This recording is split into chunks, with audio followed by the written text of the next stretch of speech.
Drama के start में हम हमारी हीरोइन सू जियून, जो कि सू फैमिली की अडॉप्टिव डॉटर होने के साथ साथ एक फिल्म डायरेक्टर होती है, उसको फू फैमिली के विला में देखते हैं, जहां वो पुल के साइड में खड़े होकर अपने बॉयफ्रेंड फू क्यूबई को एक लड़की के साथ रोमांस करते हुए देख रही होती है। तभी वो लड़की क्यूबई से कहती है कि तुम्हारी गर्लफ्रेंड तुम्हारा वेट कर रही है, तुम मेरे साथ क्यों हो। क्यूबई कहता है कि वो तो बस एक नाजायज अडॉप्टिव डॉटर है, मुझे उससे कोई मतलब नहीं है, वो बस मेरे लिए टाइम पास है। ये बोलकर उस लड़की के साथ रोमांस करने लग जाता है, जिसे देखकर जियून बहुत ज्यादा गुस्सा होकर वहाँ से चली जाती है। लेकिन जियून जब गुस्से में वहाँ से जा रही होती है, तब वो फू फैमिली के विला में गलती से हमारे हीरो फू बोयान, जो कि क्यूबई का अंकल होता है, उसके रूम में चली जाती है और उसके फिगर को देखकर उसे ही देखती रह जाती है और सोचती है कि शायद ये क्यूबई का कजिन है। ये सोचकर भागकर बोयान के पास जाती है और सीधे उसे किस करने लग जाती है और सोचती है कि कुछ ही दिनों में वो कभी ना मुझे भाभी कहेगा। ये देखकर बोयान जियून को विंडो से टिका देता है और कहते हैं कि लगता है तुम्हारे बॉयफ्रेंड ने तुम्हें धोखा दिया है, इसलिए तुम उससे बदला लेने के लिए खुद को मुझे सौंप रही हो। जियून कहती कि ऐसा नहीं है, मैं तो सच में तुम्हारे फिगर और फेस को देखकर तुम्हारी तरफ अट्रैक्ट हुई हूँ। ये बोलकर वो फिर से बोयान को किस करने लग जाती है। तभी क्यूबई भी उस लड़की के साथ रोमांस करते हुए दूसरे रूम की बालकनी में आता है और जियून को बोयान के साथ रोमांस करता देखकर हैरान हो जाता है और कहते कि इसकी हिम्मत कैसे हुई मुझे धोखा देने की। ये बोलकर वो भागकर वहाँ से चला जाता है और फिर उस रूम के बाहर आकर जियून को आवाज़ लगाने लग जाता है, जो सुनकर जियून बोयान से कहती है कि अब तुम क्या करोगे। बोयान कहता है कि उसने मुझे नहीं देखा है और ना ही तुम्हें देख पाएगा। जियून कहती कि मतलब। जो सुनकर बोयान जियून को गोद में उठा लेता है और उसे बालकनी से ही नीचे पुल में फेंक देता है, जिसे देखकर जियून तो हैरान रह जाती है और नीचे से चिल्लाकर कहती है कि मैं तुम्हें छोड़ूंगी नहीं, और कहती कि दोनों भाई एक जैसे ही हैं, और कांपते हुए वहाँ से चली जाती है। देर हम देखते हैं कि क्यूबई जब कंटिन्यू डोर नॉक करते हुए जियून को आवाज़ लगा रहा होता है, तभी उसके कुछ फ्रेंड्स वहाँ आते हैं और कहते कि ये तुम किसे आवाज़ लगा रहे हो, ये तो तुम्हारे फिफ्थ अंकल का रूम है, वो अब्रॉड से वापस आ गए हैं। जो सुनकर क्यूबई डर जाता है और कहते कि क्या सच में, फिर तो जरूर मुझे कोई गलतफहमी हुई होगी, वो जियून नहीं हो सकती। फिर दूसरी तरफ जब जियून सू फैमिली के घर पर आती है, तब उसे ऐसे देखकर मिसेस सू गुस्से में कहती है कि इतनी देर रात तक बाहर रहकर क्या तुम लियू के घर वापस आने पर अपने नखरे दिखा रही हो। जियून कहती कि नहीं मॉम, ऐसा नहीं है। मिसेस सू कहती कि बकवास बंद करो, लियू हमारी असली बेटी है और अब जब वो वापस आ गई है तो तुम्हें अपनी हद में रहना चाहिए। ये बोलकर वो वहाँ से चली जाती है, जिसे देखकर जियून सैड होकर वहीं बैठ जाती है। नेक्स्ट सीन में नेक्स्ट डे जियून जब फिल्म के सेट पर होती है, तभी उसकी बेस्ट फ्रेंड टेंगरू वहाँ पर आती है, जिसे देखकर जियून चश्मा लगाकर उससे बात करने चली जाती है। तभी रू जियून से कहती है कि मैंने सुना कि क्यूबई ने तुम्हें चीट किया और सू फैमिली की रियल डॉटर भी अब वापस आ गई है, अब तो वो तुमसे और बुरा बिहेव करेंगे ना। जियून कहती कि हाँ, लेकिन मुझे इससे फर्क नहीं पड़ता। जो सुनकर रू जियून का चश्मा हटाती है और देखती है कि वो रो रही है, जिसे देखकर वो उसे हग कर लेती है और कहती कि कोई बात नहीं, मैं तुम्हारे साथ हूँ। तभी जियून कहती कि ये सब छोड़ो, ये बताओ कि क्यूबई का कजिन कैसा है। वो कहती कि मैंने सुना है वो एक प्ले बॉय है। जियून कहती कि क्या सच में, देखने से तो ऐसा नहीं लगता। रू कहती कि उसके कजिन तक तो ठीक है, लेकिन उसके अंकल के पल्ले मत पड़ना, मैंने सुना है वो बहुत खतरनाक है। जियून कहती कि अच्छा ऐसी बात है, फिर तो ठीक है। नेक्स्ट सीन में जियून एक कॉकटेल पार्टी में अपने फिल्म प्रोड्यूसर जाओ यांग के साथ आई होती है, जहाँ पर वो यांग से कहती है कि बॉस अब तो मुझे किसी बड़ी मूवी में काम मिलना चाहिए ना। यांग कहते हैं लेकिन तुम एक फीमेल डायरेक्टर हो और तुम तो जानती हो कि अभी भी कुछ लोग फीमेल डायरेक्टर्स को काम नहीं देते हैं, लेकिन मुझे तुम्हारी काबिलियत पर पूरा विश्वास है, चलो मैं तुम्हें लिन और वान से मिलवाता हूँ, उन्हें अगर तुम पसंद आ गई तो काम बन सकता है। जियून कहती कि ठीक है। जिसके बाद यांग जियून को लेकर लिन और वान के पास आता है और उनसे कहते कि मिस्टर लिन और मिस्टर वान, इनसे मिलिए, ये सू जियून है, हमारी फिल्म डायरेक्टर, क्या आप इसे अपने नेक्स्ट प्रोजेक्ट में कोई काम दे सकते हैं। जो सुनकर लिन वान से कहते हैं कि ये फीमेल डायरेक्टर हमारे क्या काम आएगी। वान कहते हैं कि इसे हम कट बोलने के लिए हायर कर सकते हैं। ये बोलकर दोनों हंसने लग जाते हैं और जियून का मजाक उड़ाने लगते हैं, जिसे देखकर जियून गुस्से में उन दोनों के बीच जाकर बैठ जाती है और उनके कंधों पर हाथ रखकर कहती है कि मैं स्टंट सीन शूट करने में माहिर हूँ, क्या हम 1 वर्सेस 2 कर लें। जो सुनकर उन दोनों के तो होश उड़ जाते हैं और जियून कहती कि क्या हुआ, डर गए। वो दोनों कहते कि हम किसी से नहीं डरते। तभी जियून उन दोनों के सर आपस में भिड़ा देती है और एक वाइन की बोतल लेकर उसे वान के मुंह में ठूस कर उसे जबरदस्ती वाइन पिलाने लग जाती है, जिससे वान की तो सांस ही अटक जाती है। लेकिन तभी बोयान वहाँ पर आ जाता है, जिसे देखकर जियून नर्वस होकर रुक जाती है और सोचती कि ये मैंने क्या कर दिया, अब ये मेरे बारे में क्या सोचेगा। लेकिन तभी बोयान जियून से कहते हैं कि तुम्हारी ड्रेस गंदी हो गई है, जाओ साफ कर लो। ये बोलकर वो यांग से कहता है कि आप एक प्रोड्यूसर हैं, आपके रहते हुए एक लड़की को ये सब क्यों करना पड़ रहा है। यांग कहता है कि माफ़ करना मिस्टर फू, आज के बाद मैं मिस जियून का पूरा ख्याल रखूंगा। बोयान वहाँ से चला जाता है और जियून भी नर्वस होकर भागकर वहाँ से चली जाती है और फिर बाहर जाकर साइड में बैठकर सोचती है कि जिंदगी में पहली बार किसी ने मेरा साथ दिया है। तो बोयान अपनी कार में वहाँ आता है और जीवन को वहाँ बैठा देकर कहता है कि इसका फिगर कितना अच्छा है। ये बोलकर वो कार से उतरकर जीवन के पास आता है और उसका सर छूकर कहता है कि तुम्हें तो फीवर है। नेक्स्ट सीन में बोयान जीवन को जब हॉस्पिटल लेकर जाता है तब ये देखकर कि बोयान खुद एक पेशेंट को लेकर आया है, सभी डॉक्टर भागकर उसके पास आ जाते हैं और जीवन का चेकअप करने लग जाते हैं। और एक डॉक्टर बोयान से कहता है कि डीन फू इन्हें क्या हुआ है। बोयान कहते कि कुछ नहीं, बस नॉर्मल फीवर है। जीवन सोचती कि डीन फू इसका मतलब ये डॉक्टर है। देन जीवन जब वार्डरूम में होती है तब नर्स उसे इंजेक्शन लगवाने को कहती है तो जीवन कहती है कि मुझे इंजेक्शन से डर लगता है। जो सुनकर बोयान खुद इंजेक्शन लेकर जीवन के हाथ में इंजेक्शन लगाने लगता है, जिसे देखकर जीवन बोयान की आंखों में ही खो जाती है और उसे बिल्कुल भी दर्द नहीं होता। जिसके बाद हम देखते हैं कि जीवन जब हॉस्पिटल से वापस जा रही होती है तभी क्यूबई उसके पास आता है और कहते कि तुम कहाँ जा रही हो। जीवन कहते कि तुम्हें इससे क्या, तुम्हें पता है ना मैं तुमसे ब्रेकअप कर चुकी हूँ। क्यूबई कहते कि आप गुस्सा भी छोड़ो, मुझे पता है कि तुम बस नाराज हो, चलो मेरे साथ चलो। जीवन क्यूबई को पुश करके कहती है कि मेरे पास मेरा बॉयफ्रेंड है और हम साथ सो भी चुके हैं, कि अब भी तुम्हें कुछ कहना है। जो सुनकर क्यूबई के तो होश उड़ जाते हैं और जीवन गुस्से में वहाँ से चली जाती है। नेक्स्ट डे का होता है जहाँ पर जीवन हॉर्स राइडिंग करने के लिए आई होती है। जहाँ पर वो जैसे ही कपड़े चेंज करने जाती है वो देखती है कि फीमेल लॉकर रूम में बहुत ज़्यादा भीड़ है, जिसे देखकर वो मेल लॉकर रूम को खाली देखकर वहीं कपड़े चेंज करने चली जाती है। वो कपड़े चेंज कर ही रही होती है कि तभी उसे किसी के आने की आवाज़ आती है, जो सुनकर वो डर के मारे लॉकर के अंदर जाकर छिप जाती है। और तभी बोयान वहाँ पर आता है और उस लॉकर के आगे आकर कपड़े चेंज करने लग जाता है, जिसे देखकर जीवन सोचती है कि इसे भी अभी यहाँ पर आना था, अगर इसने मुझे देख लिया तो मुझे क्या समझेगा। तभी बोयान को लॉकर से आवाज़ आती है, जिसे देखकर वो लॉकर ओपन कर देता है और ये देखकर जीवन काफ़ी नर्वस हो जाती है और उसे सब कुछ एक्सप्लेन करने वाली होती है। लेकिन तभी बोयान फिर से डोर बंद कर देता है, जो देखकर वो कहती है कि मेरी किस्मत ही खराब है। नेक्स्ट सीन में हॉर्स राइडिंग करने के लिए जब जीवन एक हॉर्स के ऊपर चढ़ रही होती है तभी उसका पैर रस्सी में फंस जाता है, जिससे वो हॉर्स के ऊपर ही अटक जाती है। और तभी बोयान भी एक हॉर्स पर बैठकर वहाँ पर आता है, जिसे देखकर जीवन कहती है कि क्या तुम मेरी हेल्प कर सकते हो। जो सुनकर बोयान फुल सीरियस मूड में नीचे उतरकर जीवन के पास आता है और उसे गोद में उठाकर नीचे उतार देता है। जीवन जानबूझकर उसके करीब आने के लिए उससे चिपक जाती है और रोने का नाटक करते हुए कहती है कि तुम्हें पता है मैं बहुत ज्यादा डर गई थी। ये देखकर बोयान उसे पीछे करके कहते हैं कि और एक्टिंग करना बंद करो और बाहर जाकर देखो, तुम्हारा फ्रेंड तुम्हारा वेट कर रहा है।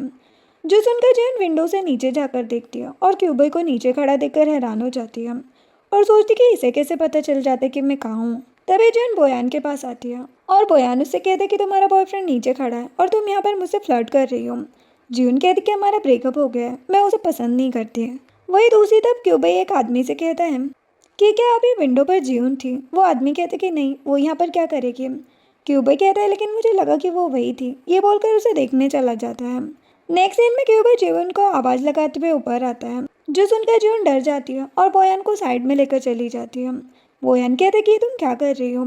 जीवन बोयान का मुंह बंद करके कहते कि चुप रहो, क्यूबई बहुत खतरनाक है, वो तुम्हें भी मार सकता है, वैसे भी तुम बस उसके कजिन हो। जो सुनकर बोयान कहता कि तो तुमने मुझे उसका कजिन समझकर मेरे साथ फ्लर्ट किया है। जीवन कहती कि नहीं, मैंने तुम्हें खुद पसंद किया है। बोयान कहते कि तुम्हें उसके अंकल को पसंद करना चाहिए था, और उसके पास बहुत पावर है। जीवन कहती कि नहीं, वो बहुत डरावने हैं, लेकिन तुम बहुत क्यूट हो।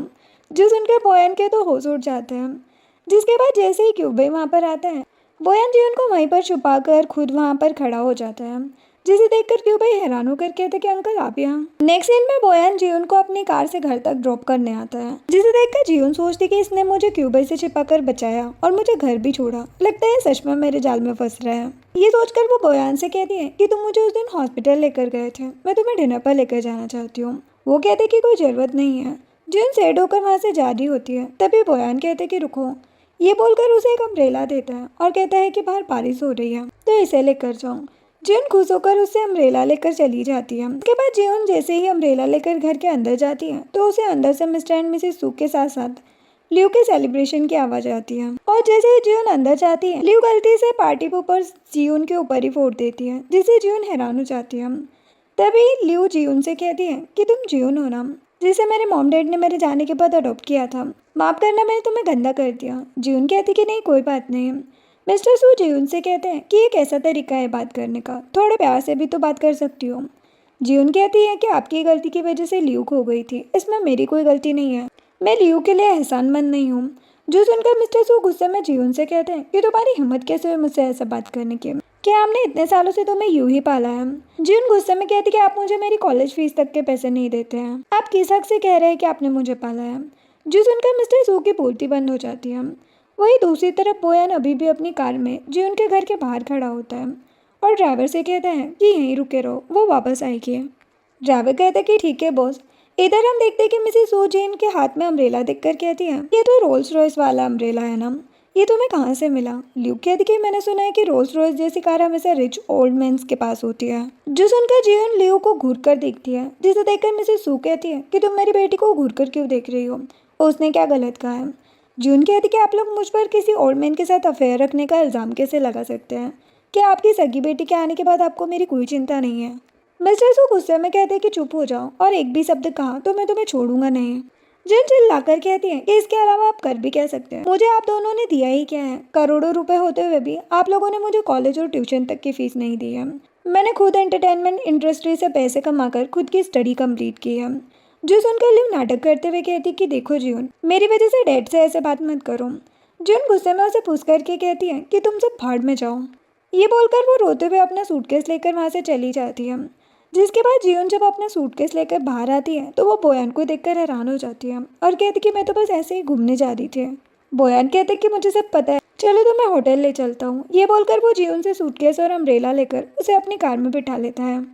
जीवन रोते हुए उसे थैंक्स बोल देती है। नेक्स्ट सीन में बोयान जीवन को लेकर एक होटल में आता है और जैसे ही वो जीवन के साथ उसके रूम के आगे पहुंचता है, जीवन को सेट देखकर जानबूझकर उसका ध्यान भटकाने के लिए कहता है कि जाओ नहा लो, तुमसे घोड़े के गोबर की बदबू आ रही है। जो सुनकर जीवन फ्रस्ट्रेट होकर अंदर जाकर डोर बंद कर देती है और बोयान स्माइल करते हुए उसे गुड नाइट कहकर चला जाता है। जिसके बाद फ्रस्ट्रेट होकर जीवन सीधे रू को कॉल करती है और कहती कि तुम्हें पता है आज क्यूबे के कजिन ने मुझे क्या कहा। रू कहती कि उसे छोड़ो, मेरे पास एक शो की VIP टिकट्स है, क्या तुम मेरे साथ चलोगी। वहाँ का होस्ट हमारा आइडल चू सॉन्ग है। जो सुनकर जीवन हैरान होकर कहती कि क्या सच में, फिर तो मैं जरूर चलूंगी। नेक्स्ट सीन में नेक्स्ट डे रू जीवन को एक होटल में लेकर जाती है और कहती कि तुमने ही कहा था ना कि तुम्हें सॉन्ग से मिलना है। जब वो उस रूम में है, वो चू फैमिली का हायर है, उसके करीब आने की कोशिश करना। जीवन कहती कि ये तुम क्या कह रही हो, मैं बस उसकी एक्टिंग की फैन हूँ। ये बोलकर वो उस रूम की तरफ चली जाती है, जिसे देखकर रूबी वहाँ से चली जाती है। जिसके बाद जैसे ही जीवन उस रूम का डोर ओपन करती है, वो देखती है कि सॉन्ग के कंधे पर चोट लगी है और वो एक आदमी को मार रहा है, जिसे देखकर जीवन हैरान हो जाती है और सॉन्ग उसे कहते कि तुम गलत रूम में आ गई हो।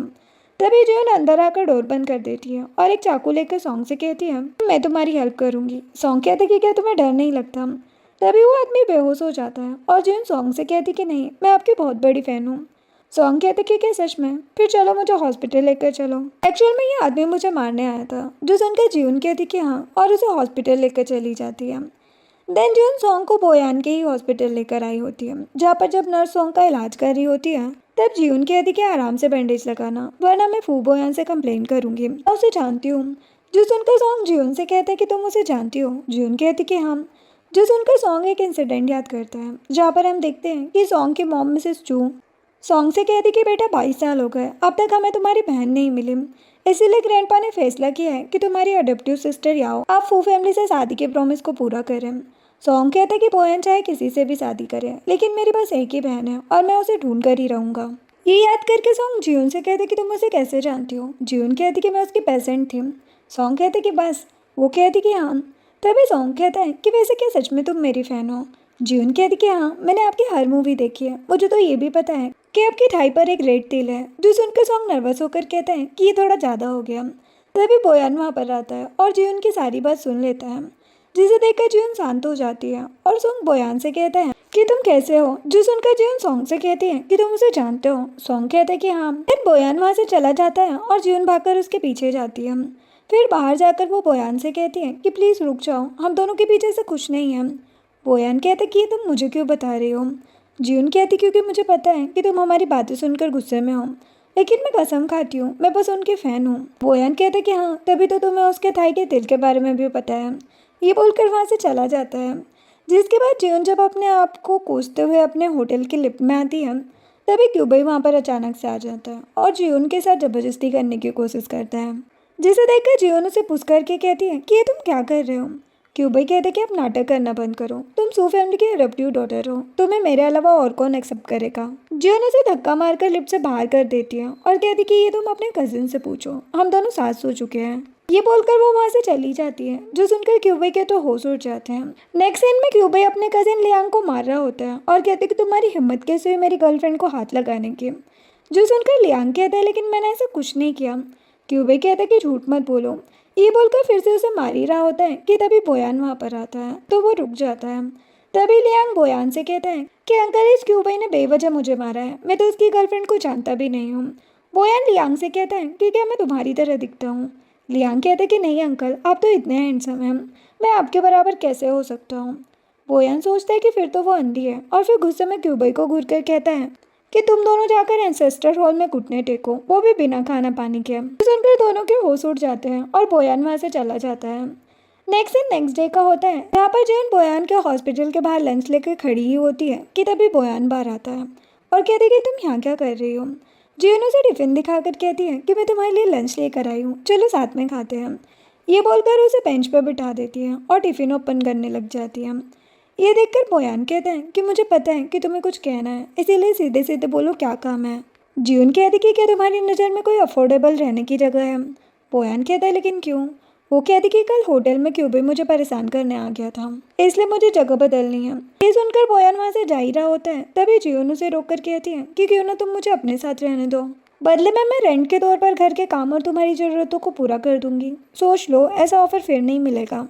जो सुनकर बोयान जियोन को बेड से टिका देता है, जिसे देखकर वो काफ़ी ज़्यादा नर्वस हो जाती है और कहती कि ये तुम क्या कर रहे हो। वो कहता है कि अपनी ज़रूरतें पूरी। ये बोलकर उसे किस करने ही वाला होता है तभी जियोन काफ़ी डर जाती है और तभी एक नर्स भी बोयान को आवाज़ लगाने लग जाती है। तो बोयान जियोन को साइड में ले जाता है और उसे छिपा लेता है और फिर जियोन से कहता है कि जब तुम्हें ये नहीं करना तो खुद को बेचना क्यों चाह रही हो। ये दुनिया उतनी अच्छी नहीं है जितना तुम्हें लगता है, इसलिए अपने आप को ऐसे बेचना बंद करो। ये बोलकर वो वहाँ से चला जाता है, जिसे देखकर जियोन सोचती है कि इसे मेरी इतनी चिंता कब से होने लगी है। नेक्स्ट सीन में बोयान जब अपने फ्रेंड से मिलने जाता है तो उसका एक फ्रेंड जिंग उससे कहता है क्या हुआ, आज तुम लेट क्यों आए हो, क्या तुम किसी लड़की के साथ थे। बोयान कुछ नहीं कहता, जिसे देखकर जिंग कहता है कि पहली बार तुमने मना नहीं किया, इसका मतलब सच में वो लड़की थी, है ना। लेकिन तुम्हारी शादी तो चू फैमिली की बेटी से होने वाली थी, क्या वो वही है। बोयान कहता कि नहीं। जिंग कहते कि वैसे भी तुम्हारी और चूसोंग की बनती नहीं है, वो लड़की कौन है। बोयान कहते कि ये सब छोड़ो और ये बताओ कि तुम कई सारे एंटरटेनमेंट इंडस्ट्री के ऑनर हो ना।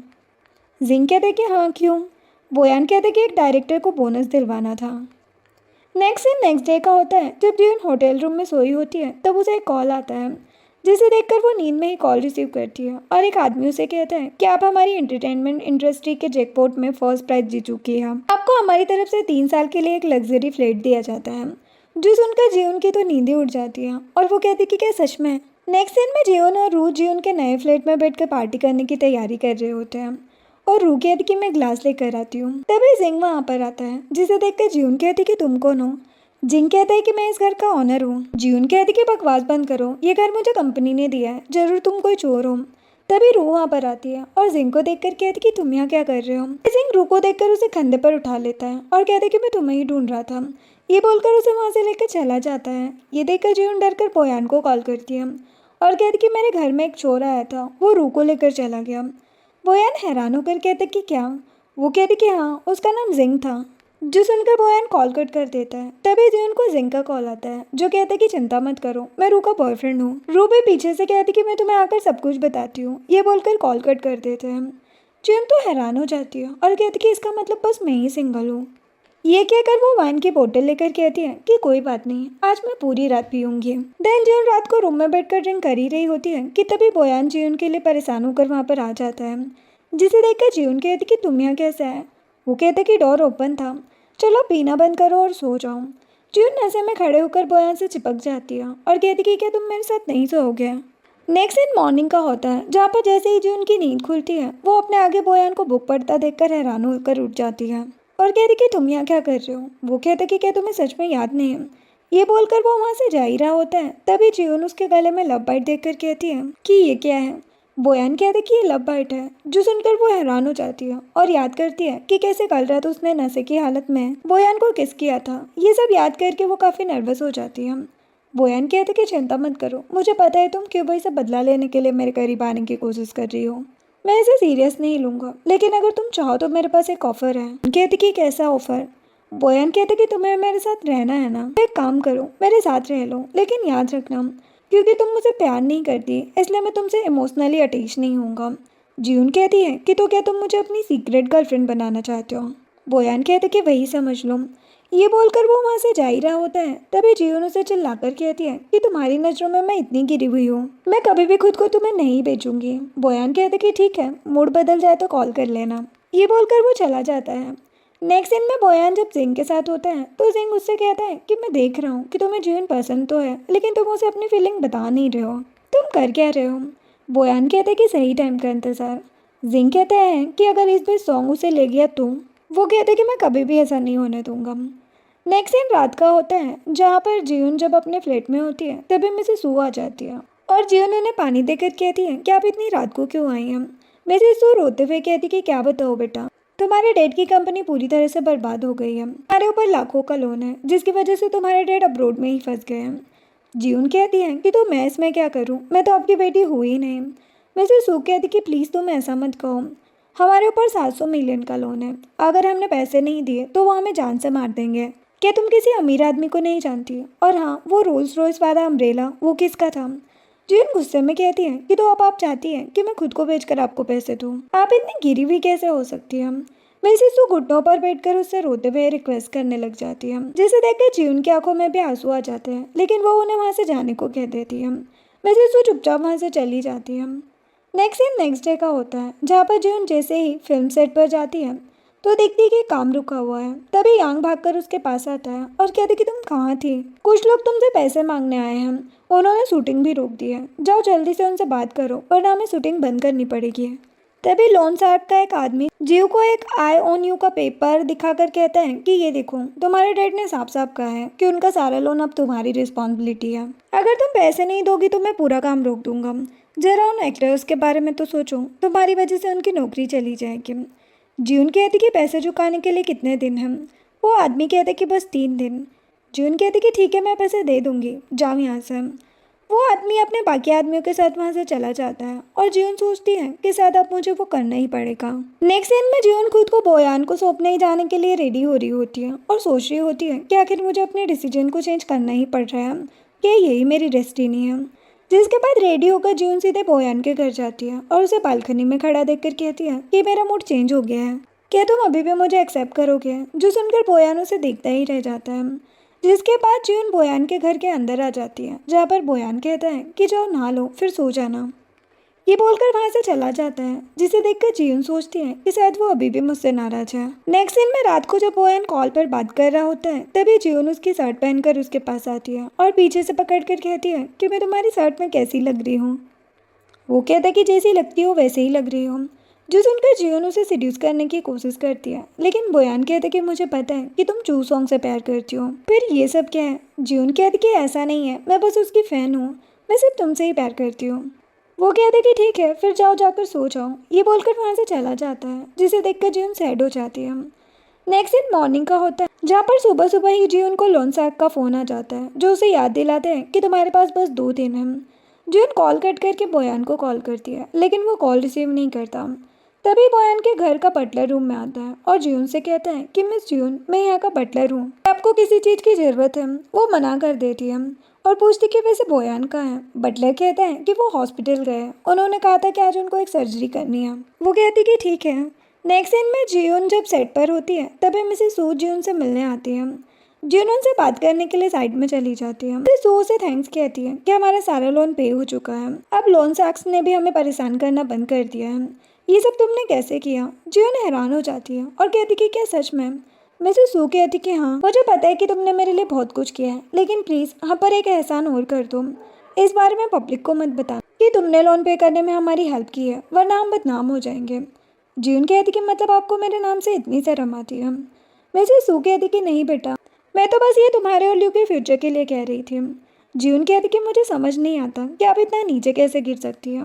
मैं जल्दी कोर्ट में जाकर मेरे अडॉप्शन एग्रीमेंट को कैंसिल कराने वाली हूँ। अगर आपने बिना नाटक के साइन कर दिए तो ठीक, वरना मैं केस कोर्ट तक लेकर जाऊँगी। ये बोलकर वो गुस्से में वहाँ से चली जाती है, जिसे देखकर मिसेस सू के तो होश उड़ जाते हैं। नेक्स्ट सीन में जियोन जब वापस घर जा रही होती है, तभी बोयान जो कि बाहर बैठकर पियानो बजा रहा होता है, वो उसे देखकर कॉल करता है और उसे अपने पास आने को कहता है। जियोन थोड़ी नर्वस हो जाती है और फिर बोयान के पास चली जाती है। बोयान उससे कहता है कि सॉरी, मैं सर्जरी कर रहा था इसलिए कॉल रिसीव नहीं कर पाया। वो कहती कि कोई बात नहीं, बटलर ने मुझे बता दिया था। वो कहते कि तुमने नाश्ता क्यों नहीं किया। वो कहती कि मुझे भूख नहीं थी। वो कहते कि तुम अपने पसंद का ब्रेकफास्ट भी ऑर्डर कर सकती थी। जियोन कहती कि तुम पहले ही मेरे लिए बहुत कुछ कर चुके हो और उसे थैंक्स कहती है। जो सुनकर बोयान जियोन की तरफ अपना हाथ बढ़ाता है और जैसे ही जियोन उसे अपना हाथ देती है, वो उसे पकड़कर पियानो पर बिठा देता है और कहते कि तुम इतनी सैड क्यों हो। कहती कि मैं नहीं हूँ सैड, बस मुझे तुम्हें अपने फैमिली मैटर्स में लाने के लिए अच्छा नहीं लग रहा है। आखिर तुम मेरे लिए क्या क्या करोगे। अन कहते कि अगर ऐसी बात है तो बताओ कि मैं तुम्हें खुश कैसे करूँ। जियोन कहती कि क्या तुम मजाक कर रहे हो। वो कहते कि नहीं, तुम जो कहोगे मैं वो करूँगा। ये बोलकर वो चेयर पर बैठ जाता है और कहते कि चलो बताओ मैं क्या करूँ। जियोन कहती कि अगर ऐसा है तो मुझे तुम्हें टच करने दो। बोयान कहते कि बस ठीक है कर लो। जियोन थोड़ी नर्वस हो जाती है और अपने पैरों से बोयान के चेस्ट से लेकर उसके एप्पल एडम तक उसे टच करने लग जाती है, जिसके बाद वो अपना पैर नीचे कर लेती है और कहती कि मुझे और नहीं करना। बोयान खड़े होकर जियोन को कसकर पकड़ लेता है और कहते कि चलो मुझे तुम्हें कहीं लेकर जाना है। जिसके बाद बोयान जियोन का हाथ पकड़कर उसे सीधे अपने फ्रेंड से मिलवाने लेकर जाता है, जहाँ पर जिंग और एक लड़की जिसका नाम लिली होता है, वो बोयान और जियोन को साथ में देखकर बहुत खुश हो जाते हैं। और लिली बोयान से कहती है कि क्या ये तुम्हारी गर्लफ्रेंड है। सच में तुम्हारी चॉइस तो कितनी अच्छी है। सच सच बताओ तुम दोनों में से किसने किसका पीछा किया था पहले। जो सुनकर बोयान जियोन के सर पर हाथ रखता है और कहता है कि मैंने इसका पीछा किया था। जो सुनकर जियोन तो हैरान रह जाती है और लिली खुश होकर जियोन से हाथ मिलाकर कहती है कि तुम सच में बहुत सुंदर हो। जियोन कहती कि थैंक्स, और तुम भी बहुत सुंदर हो। जिसके बाद जब वो सब बैठ कर बातें कर रहे होते हैं, तभी लिली जियोन के पास आकर उसके कान में कहती है कि तुम बहुत लकी हो, पहली बार बोयान ने किसी लड़की के साथ इतना अच्छा बिहेव किया है। जियोन बोयान को देखकर सोचती है कि मैं सच में लकी हूँ या बस बोयान की फर्स्ट कैन। कहीं ऐसा तो नहीं कि वो मुझे अपनी मिस्ट्रेस बनाना चाहता हो। जिसके बाद रात को जब बोयान और जियोन घर जाते हैं तो जियोन बोयान से कहती है कि क्या अब मैं सोने जाऊँ। बोयान उसे कसकर पकड़ लेता है और कहते हैं कि क्यों, आज तुम्हारा मुझे सिड्यूस करने का मूड नहीं है। जो सुनकर वो काफ़ी नर्वस हो जाती है और कहती कि मुझे नहाने जाना है। बोयान कहता है कि फिर चलो। ये बोलकर उसे गोद में उठाकर वहाँ से लेकर चला जाता है। नेक्स्ट सीन में जियोन लिली की बर्थडे पार्टी में आई होती है। वो लिली से बातें करते हुए चली रही होती है कि तभी सॉन्ग आता है, जिसे देखकर लिली जियोन से कहती कि इससे मिलो, ये मेरा कजिन है चू सॉन्ग। सॉन्ग जियोन से कहता है कि हेलो मिस जियोन। लिली कहती कि तुम दोनों एक दूसरे को जानते हो। सॉन्ग कहते कि हाँ, ये मेरी बहुत बड़ी फ़ैन है। लिली कहती कि अगर ऐसा है तो क्या बोयान को इससे प्रॉब्लम नहीं है। जियोन कहती कि उसे क्यों प्रॉब्लम होगी। लिली कहती कि क्या तुम्हें नहीं पता, बोयान और सॉन्ग की आपस में बिल्कुल नहीं बनती। खैर ये सब छोड़ो, तुम दोनों बातें करो, मैं अभी आती हूँ। अभी जियोन को बोयान का कॉल आता है, जो कहते कि तुम कहाँ पर हो। जियोन कहती कि मैं सेट पर हूँ, शूटिंग कर रही हूँ। जो सुनकर सॉन्ग उसे इशारे में ऊपर देखने को कहता है और जैसे ही वो ऊपर देखती है, वो बोयान को स्टेयर्स पर देखकर हैरान रह जाती है और कहती कि यहाँ क्या कर रहे हैं। ये देखकर जियोन उसके पास जाने की कोशिश करती है, लेकिन तभी सॉन्ग जानबूझकर बोयान को चिढ़ाने के लिए जियोन को रोककर उसे हाय करता है, जो देखकर बोयान नाराज होकर वहाँ से चला जाता है और जियोन भी उसे मनाने के लिए उसके पीछे चली जाती है। देन जियोन बोयान को मनाने के लिए उसके रूम की तरफ जा ही रही होती है, तभी कुछ लड़कियां पैर फंसाकर उसे गिराने की कोशिश करती हैं और कहती कि तुम बिना परमिशन के यंग मास्टर के रूम की तरफ क्यों जा रही हो। जियोन कहती कि वो मेरे बॉयफ्रेंड है, तो मैं इससे क्या। वो सारी लड़कियां उस पर हंसने लग जाती हैं और कहती कि तुम अच्छा जोक मार लेती हो। मिस्टर बोयान, वो भी तुम्हारे बॉयफ्रेंड। जियोन गुस्से में बोयान के रूम के पास आती है, लेकिन गार्ड्स उसे अंदर जाने से रोक देते हैं, जो देखकर वो बोयान को कॉल करती है और कहती कि बाहर बहुत ठंड है, क्या तुम मुझे अंदर नहीं आने दोगे। बोयान कहता है लेकिन तुम तो सेट पर थी ना। ये बोलकर कॉल कट कर देता है, जो देखकर सारी लड़कियां उसका मजाक उड़ाने लग जाती हैं, जिससे जियोन का तो चेहरा उतर जाता है। लेकिन तभी बोयान रूम से बाहर आता है और जियोन के पास आकर खड़ा हो जाता है, जिसे देखकर जियोन के साथ साथ उन सभी लड़कियों के भी होश उड़ जाते हैं। तभी बोयान जियोन के कंधे पर हाथ रखकर कहता है कि मेरे रहते कोई भी तुम्हारा मजाक नहीं उड़ा सकता। ये बोलकर वो सभी के बीच से जियोन को लेकर चला जाता है, जिसे देखकर लिली खुश और बाकी सब लड़कियां हैरान हो जाती हैं। नेक्स्ट डे का होता है। जब जियोन उठकर नीचे आती है तो बटलर कहता है कि मिस जियोन, हमारे यंग मास्टर ने आपको हमारी फू फैमिली के ओल्ड हाउस में आने का इनविटेशन दिया है। जो सुनकर वो हैरान हो जाती है।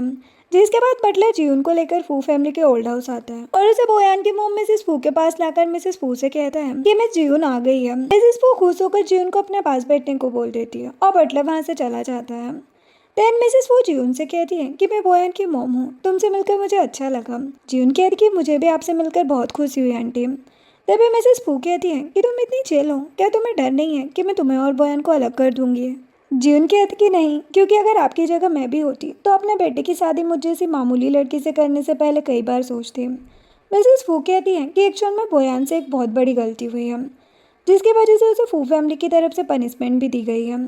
उसने सिर्फ तुम्हें खुश करने के लिए सू फैमिली को बैंकरप्ट किया था, जिसकी वजह से उसे पनिशमेंट दी गई है। जियोन हैरान रह जाती है और कहती कि ये सब उसने किया था, वो भी सिर्फ मेरे लिए। मिसेस फू कहती कि हाँ, इसीलिए मैं तुम्हें पूरे 200 मिलियन दे रही हूँ, इसे लो और बोयान की ज़िंदगी से हमेशा के लिए चली जाओ। जियोन कहती कि मुझे बोयान से मिलना है। मिसेस फू कहती कि क्या तुमने सुना नहीं, 200 मिलियन, ये बहुत बड़ी अमाउंट होती है। जियोन कहती कि नहीं, मुझे पैसे नहीं चाहिए, उसने मेरे लिए इतना कुछ किया है, क्या मैं पैसों के लिए उसे धोखा दूँ?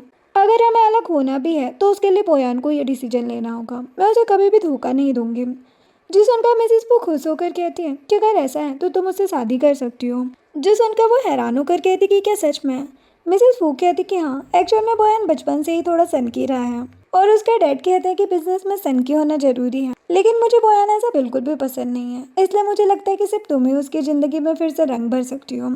तुम सच में मेरे बेटे से बहुत प्यार करती हो, मुझे तुम दोनों की शादी से कोई प्रॉब्लम नहीं है। जो सुनकर जियोन बहुत ज्यादा खुश हो जाती है और कहती कि थैंक्स आंटी। मिसेस फू कहती है कि यहाँ से सीधे वेस्ट कोर्ट यार्ड में जाना, बोयान वहीं तुम्हारा वेट कर रहे हैं। जियोन खुश हो जाती है और उन्हें थैंक्स बोलकर चली जाती है। जिसके बाद जैसे ही वो वेस्ट कोर्ट यार्ड में जाती है तो देखती है कि बोयान एंसेस्टर हॉल में घुटने टेक कर बैठा है। इसे देखकर वो सैड हो जाती है और खुद भी उसके पास जाकर घुटने टेक कर बैठ जाती है। बोयान कहते कि तुम यहाँ क्या कर रही हो? वो कहती है कि तुम्हें मेरी वजह से पनिशमेंट मिली ना, इसलिए मैं भी तुम्हारे साथ घुटने टेकूंगी। क्या तुमने कुछ खाया? मैं तुम्हारे लिए कुछ लेकर आऊँ? बोयान हंसता है और जियोन के गाल खींचकर कहता है कि तुम्हें मेरी इतनी चिंता है। जियोन कहती कि ये एंसेस्टर हॉल है, ये तुम क्या कर रहे हो? वो खड़ी हो जाती है और बोयान भी खड़े होकर उसे हक कर लेता है और उसे थैंक्स कहता है। जियोन कहती लेकिन किस लिए? बोयान याद करता है कि कैसे वो मिसेस फू और जियोन की बातों को कॉल पर सुन रहा था, जिससे वो दोनों खुश हो जाते हैं। तभी क्यूबई और लियांग वहाँ पर आते हैं और क्यूबई जियोन को बोयान के साथ देखकर हैरान रह जाता है। तभी जियोन उन्हें कहती कि क्या हुआ, तुम्हारे होश क्यों उड़ गए? मैं तुम्हारी भाभी ही तो हूँ। जो सुनकर क्यूबई और लियांग दोनों के होश उड़ जाते हैं और क्यूबई जियोन से कहते कि तुम क्या कह रही हो और तुम मेरे अंकल के साथ क्या कर रही हो? जियोन कहती कि अंकल, तुम अंकल किसे कह रहे हो? तभी बोयान हंसते हुए जियोन के कान में कहते कि मुझे। जो सुनकर उसके तो होश उड़ जाते हैं। जिसके बाद वो दोनों कार में बैठे होते हैं, जहाँ पर जियोन रोते हुए उससे कहती है कि तो तुम्हें पहले से पता था कि मैं तुम्हें गलत समझ रही हूँ और फिर भी तुमने मुझे सच नहीं बताया। बोयान कहते कि हाँ, तो क्या तुम्हें लियांग मुझसे ज़्यादा अच्छा ऑप्शन लगता है? जियोन रोने लग जाती है और सोचती कि मैं तुमसे प्यार करती हूँ, लेकिन मेरा और तुम्हारा कोई जोड़ नहीं है, तुम मेरी पहुँच से बहुत ज़्यादा ऊपर हो। ये सोचकर वो कहती है कि मैं तुमसे प्यार करती हूँ, लेकिन मुझे पता है कि तुम बस मुझे अपनी कैनरी समझते हो। जो सुनकर वो जियोन को पकड़कर अपनी तरफ खींच लेता है और कहते कि ये तुमसे किसने कहा? क्या मैं अपना प्यार साबित करूँ? ये बोलकर उसे किस करने ही वाला होता है। तभी जियोन उसे पुश करके कहती कि छोड़ो मुझे, मुझे जाना है। वो कहता है लेकिन मेरी बात तो सुनो। वो कहती कि मुझे कोई बात नहीं सुननी। ये बोलकर वो गुस्से में कार से उतर कर चली जाती है। तभी उसे रू का कॉल भी आता है, जो उसे कहती कि मुझे तुम्हें एक हैंडसम लड़के से मिलवाना है। जियोन कहती कि ठीक है। नेक्स्ट सीन में रू जियोन को एक पार्क में लेकर जाती है और सीधे एक लड़के, जो कि एक्चुअल में सॉन्ग होता है, उसके ऊपर पुश कर देती है। जियोन हैरान हो जाती है और रू सॉन्ग को कहती कि अब मैं चलती हूँ और वहाँ से चली जाती है। जियोन नर्वस होकर चेयर पर बैठकर सॉन्ग से कहती है कि आप मुझसे क्यों मिलना चाहते थे? वो कहता है कि एक्चुअल में हम एक टॉकिंग शो ऑर्गेनाइज कर रहे हैं, जिसमें हम हमारे फैंस को इनवाइट कर रहे हैं, इसलिए अगर तुम्हें कोई प्रॉब्लम ना हो तो मैं तुम्हें भी लाइव शो के लिए इनवाइट करना चाहता हूँ। इसके लिए हम तुम्हें पे भी करेंगे, 2 मिलियन इसके लिए ठीक रहेंगे ना?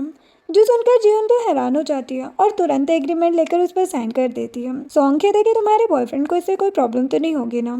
जियोन सोचती कि उसे जेलस करने में मजा आएगा। ये सोचकर वो कहती कि नहीं, कोई प्रॉब्लम नहीं है। वही दूसरी तरफ बोयान जब हॉस्पिटल में होता है तो वो मोबाइल में जियोन का रिप्लाई ना आता देखकर सोचता है कि क्या वो अभी भी मुझसे नाराज है। ये कहकर वो उसे कॉल करने ही वाला होता है, तभी नर्स आकर कहती है कि एक इमरजेंसी है। तो वो फ़ोन रखकर वहाँ से चला जाता है। वहीं दूसरी तरफ हम देखते हैं कि टॉकिंग शो की लाइव स्ट्रीम स्टार्ट हो चुकी है और अलग अलग एक्टर्स अपने फैंस को लेकर उस शो में बात करने के लिए आए हैं।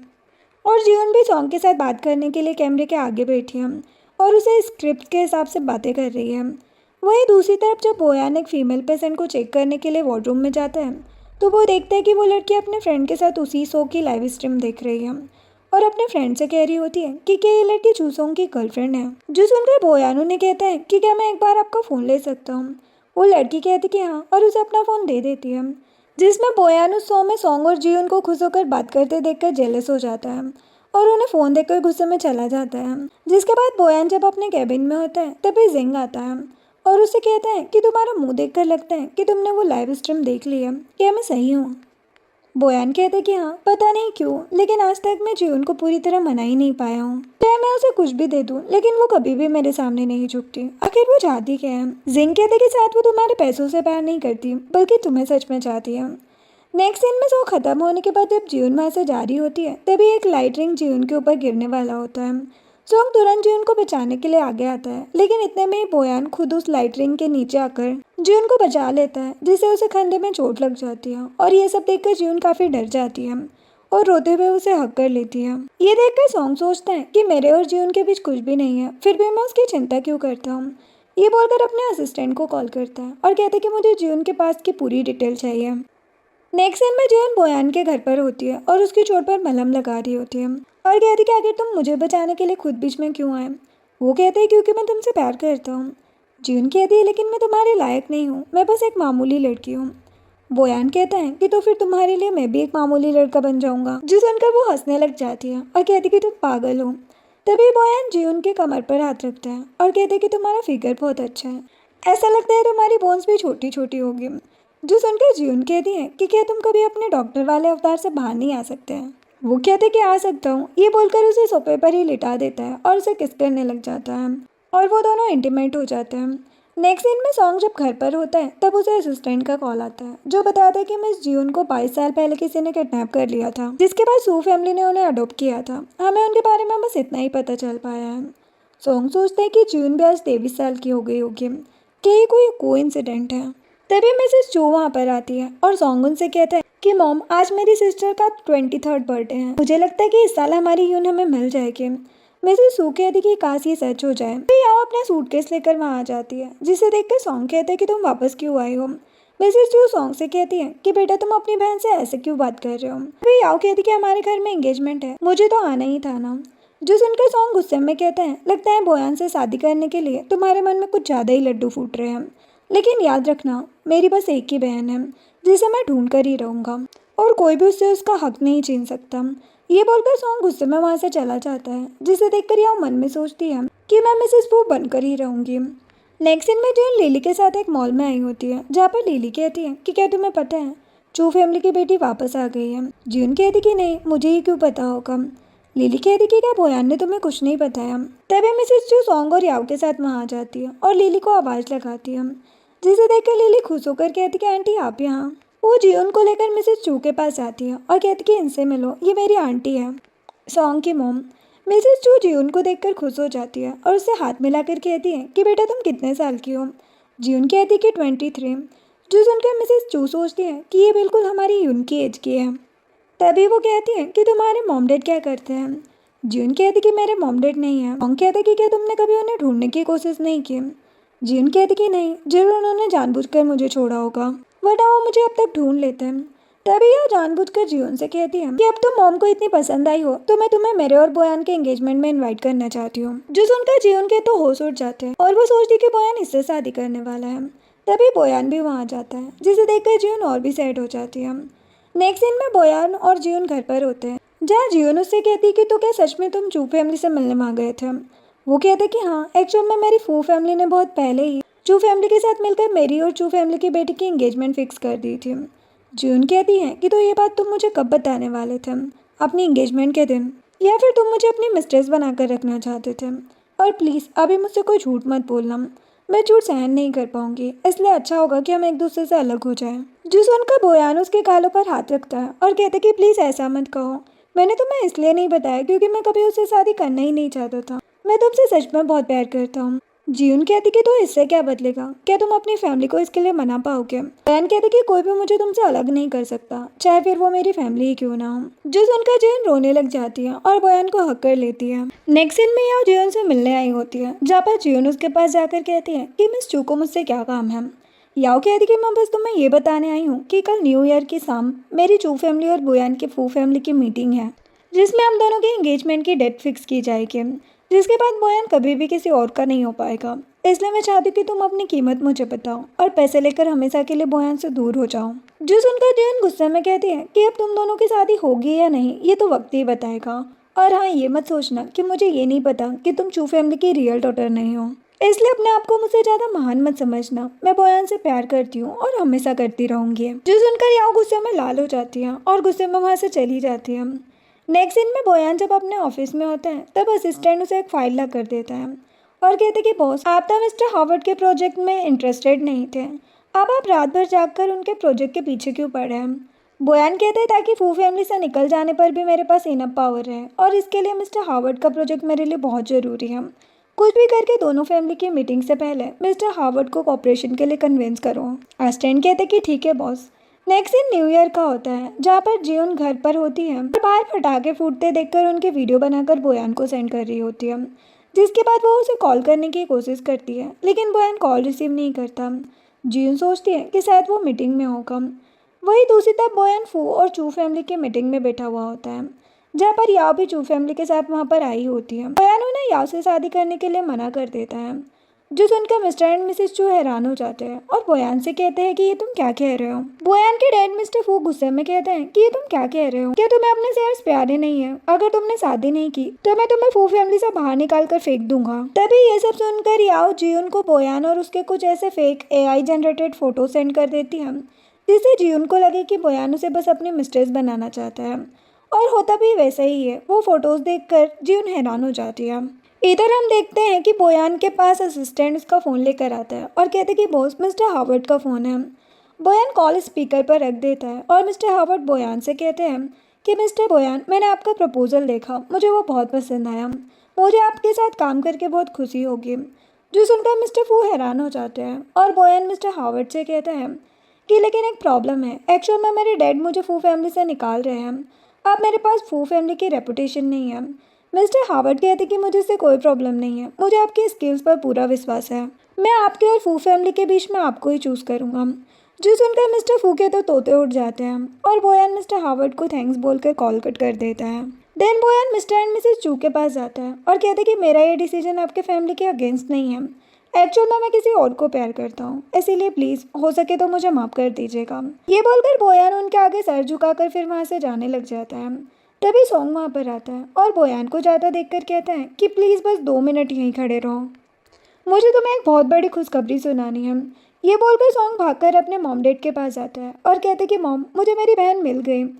ये सुनकर मिस्टर एंड मिसेस चू हैरान हो जाते हैं और मिसेस चू खुश होकर कहती कि क्या सच में, कहाँ है वो।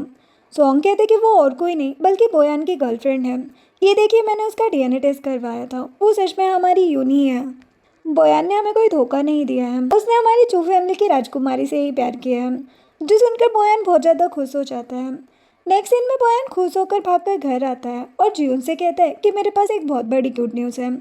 लेकिन तभी जीवन गुस्से में कहती है कि मुझे कुछ नहीं सुनना, मैं यहाँ से जा रही हूँ। बोयान उसका हाथ पकड़ लेता है और कहता है लेकिन क्यों, क्या मैंने कुछ किया है। वो कहती कि नहीं, ये बोलकर वहाँ से चली जाती है, जिसे देखकर बोयान की आंखों में आंसू आ जाते हैं।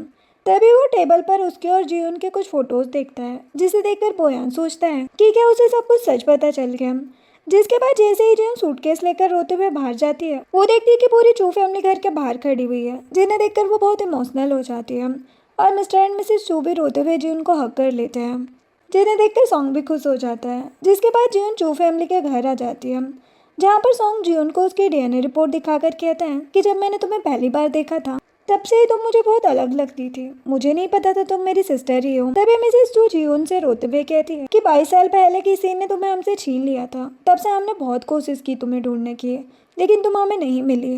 कहती कि इसका मतलब आपने जानबूझकर मुझे नहीं छोड़ा था। मिसेस चू कहती कि ये तुम कैसी बातें कर रही हो, तुम तो हमारी जिंदगी थी। जो सुनकर वो इमोशनल हो जाती है और रोते हुए मिसेस चू को हक कर लेती है। नेक्स्ट सीन में जियोन याओ के साथ बालकनी में खड़ी होती है, जहाँ याओ जियोन से कहती कि माफ करना, मैं तुम्हारे और बोयान के बीच आ गई। लेकिन सच में वो फोटोज फेक नहीं थी, बोयान ने खुद मेरे साथ वो इंटीमेट सीन किए थे। जियोन सैड होकर कहती कि हाँ। याओ कहती कि मुझे पता है कि तुम ही चू फैमिली की रियल डॉटर हो, इसीलिए मैं अब और तुम्हारे बीच नहीं आऊंगी। ये बोलकर वहाँ से चली जाती है, जिसे देखकर जियोन सोचती है कि पता नहीं क्यों, लेकिन मेरा दिल ये मानने को तैयार ही नहीं है कि वो फोटोज असली थी। क्या सच में मैं बोयान के लिए बस एक मोहरा थी? तभी एक मेड आकर जियोन से कहती है कि मिस्टर फू आपसे मिलने के लिए आए हैं। जियोन गुस्से में कहती कि उसे कह दो कि मुझे उससे नहीं मिलना। ये बोलकर गुस्से में अंदर चली जाती है। नेक्स्ट सीन में सुबह से शाम हो गई होती है और बोयान अभी तक जियोन के इंतजार में बाहर खड़ा होता है और बर्फ गिरने की वजह से उसे बहुत ज़्यादा ठंड लग रही होती है, जिसे देखकर मेड उसके लिए गर्म पानी लेकर आती है, लेकिन वो पानी लेने से मना कर देता है। ये सब जियोन और मिसेस चू विंडो से देख रहे होते हैं। मिसेस चू जियोन से कहती है कि आखिर तुम उससे मिल क्यों नहीं लेते? जियोन कहती है लेकिन मुझे उससे नहीं मिलना। मिसेस चू कहती है कि इसे पहले से फीवर था, अगर वो ऐसे ही खड़ा रहा तो बेहोश हो जाएगा। जो सुनकर जियोन खुद को कंट्रोल नहीं कर पाती और भागकर नीचे चली जाती है। फिर जियोन एक अम्ब्रेला लेकर बोयान के पास आती है और कहती कि तुम इतने जिद्दी क्यों हो, आखिर तुम मेरा पीछा छोड़ क्यों नहीं देते? बोयान खुश होकर कहते कि तुम आ गए, इसका मतलब तुम्हें अभी भी मेरी परवाह है ना? जियोन कहती कि नहीं, तुम जाओ यहाँ से। वो कहते कि प्लीज़ बस एक बार मेरी बात सुन लो, मुझे नहीं पता कि तुम्हें क्या गलतफहमी हुई है, लेकिन ये बात मैं कसम खाकर कहता हूँ कि तुम्हें देखते ही पहली नज़र में मुझे तुमसे प्यार हो गया था और तब से लेकर आज तक मैं सिर्फ तुमसे प्यार करता हूँ। जो सुनकर जियोन रोते हुए कहती है कि तुम पहले भी मुझसे ये कह चुके हो, लेकिन मुझे पता है कि तुमने बस बिजनेस डील के लिए मेरा यूज़ किया है। बोयान कहते हैं कि यकीन करो ऐसा कुछ नहीं है। ये बोलकर जियोन का हाथ पकड़कर उसे एक एंगेजमेंट रिंग पहना देता है और कहते कि ये देखो, ये रिंग मैंने पहले साल ही तुम्हारे लिए बनवाई थी। जियोन हैरान होकर कहती कि तुमने मुझे अब तक बताया क्यों नहीं? वो कहते क्योंकि मुझे डर था कि अगर तुम मुझे रिजेक्ट कर दोगी तो मेरा क्या होगा, मैं तुम्हारे बिना नहीं रह सकता था, इसलिए मैंने तुमसे सब कुछ छिपाकर तुम्हारे साथ रहना ही सही समझा। ये बोलकर वो उसका हाथ पकड़ लेता है और कहते कि मैं तुमसे प्रॉमिस करता हूँ कि मैं तुम्हें जिंदगी की हर खुशी दूंगा, लेकिन प्लीज खुद से दूर मत करो मुझे, वरना मैं जीते जी मर जाऊंगा। जियोन इमोशनल हो जाती है और बोयान को ही देखती रह जाती है। नेक्स्ट डे का होता है, जहाँ पर जियोन चू फैमिली के घर में बैठकर बोयान के दिए हुए रिंग को ही देख रही होती है, जिसे देखकर सॉन्ग वहाँ पर आता है और कहते कि बोयान ने तुम्हें क्या कहा? जियोन कहती कि वो मुझसे शादी करना चाहता है। सॉन्ग कहते कि मैंने अभी अभी मिस्टर फू से बात की थी, उन्होंने कहा कि अगर तुम बोयान से शादी कर लो तो वो अपनी पूरी प्रॉपर्टी बोयान और तुम्हें दे देंगे। जो सुनकर मिस्टर चू कहते कि हम कभी भी अपनी बेटी को नहीं बेचेंगे, भाड़ में जाए फू फैमिली और उनकी प्रॉपर्टी। जो सुनकर सॉन्ग जियोन को उसका पासपोर्ट और फ्लाइट टिकट देता है और कहता है कि डैड सही कह रहे हैं, तुम्हें अपना डिसीजन लेने का पूरा हक है, ये लो और कल की फ्लाइट से अब्रोड चली जाओ, हम कभी भी बोयान को तुम्हारे पास आने नहीं देंगे। ये बोलकर वो अपने मॉम डैड के साथ वहाँ से चला जाता है और जियोन सोच में पड़ जाती है। इधर हम देखते हैं कि मिस्टर चू सॉन्ग से कहते हैं कि क्या हमारा ये प्लान काम करेगा? सॉन्ग कहते कि डैड आप टेंशन मत लो, वो अभी भी बोयान से बहुत प्यार करती है, वो कहीं नहीं जाएगी। मिसेस चू कहती कि काश ऐसा ही हो, वरना वो बेचारा तो जीते जी मर जाएगा। नेक्स्ट डे का होता है, जहाँ पर बोयान अपने घर की बालकनी में खड़ा होता है और फ्लाइट्स को अपने घर के ऊपर से जाते हुए देख रहा होता है। तभी जियोन वहाँ पर आती है और बोयान से कहती कि ऊपर क्या देख रहे हो, मैं यहाँ हूँ। जियोन को देखकर बोयान की आंखों में खुशी के आंसू आ जाते हैं। वो जियोन से कहते हैं कि तुम गई क्यों नहीं? जियोन कहती कि मेरी आँख नहीं खुली इसलिए फ्लाइट मिस हो गई। जो सुनकर बोयान हंसने लगता है और जियोन भी हंसते हुए कहती है चलो अब जल्दी से वहीं से मुझे हक करो, तुम्हारे नीचे आने तक मैं वेट नहीं कर सकती। ये कहकर जियोन अपने हाथ फैला लेती है, जिसे देखकर बोयान भी हंसते हुए अपनी बाहें फैला लेता है और दोनों ही हंसने लग जाते हैं और इसी के साथ हमारे ड्रामा की हैप्पी एंडिंग होती है। वीडियो पसंद आई हो तो लाइक एंड सब्सक्राइब करें। Thanks for watching.